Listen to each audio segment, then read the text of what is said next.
तर पाहिले एवढ्या एक आठवड्यात सुद्धा भरपूर घटना अशा लैंगिक अत्याचाराच्या असतील किंवा इतर असतील त्या भरपूर घटना बाहेर आलेल्या आहेत. अजून सुद्धा सरकार त्या घटना रोखण्यात अपयशी ठरते असं वाटतं का? 100% हे सरकार अपयशी ठरते, कारण का कायदाच असा आहे की लोकांना कायद्याची भीती राहिलेली नाही. दिवसाला 24 बलात्कार आपल्या महाराष्ट्रात होत आहेत. म्हणजे तासाला एक बलात्कार तिथं होतोय. काल परवा मी अकोला या जिल्ह्यामध्ये गेलो होतो. अशीच एक घटना तिथं घडली. त्यानंतर कोल्हापूरमध्ये पण अशीच एक घटना घडली.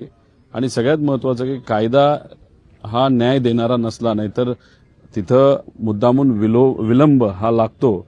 त्यामुळे अनेक मुलींवर अन्याय आणि परिवारावर अन्याय होताना आपण सर्वजण बघितलं. मी जालन्यामध्ये एका तालुक्यामध्ये गेलो होतो. तिथं 3 वर्ष झाल्या घटनेला.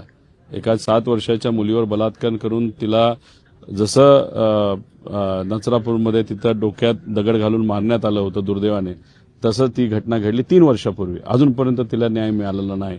त्यासाठी आम्ही सुद्धा प्रयत्न करूच.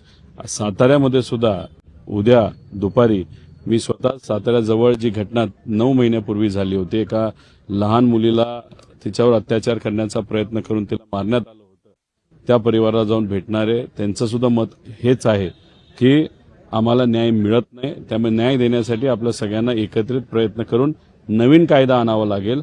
शक्ती कायदा हा जर लागू झाला, परत एकदा महाविकास आघाडी लागू केला होता, परत जर आपण लागू केला, आमचा तर पाठिंबा राहील, तर मग कुठं ना कुठंतरी महिलांना न्याय मिळेल असं आम्हाला वाटतं. जय पवार यांनी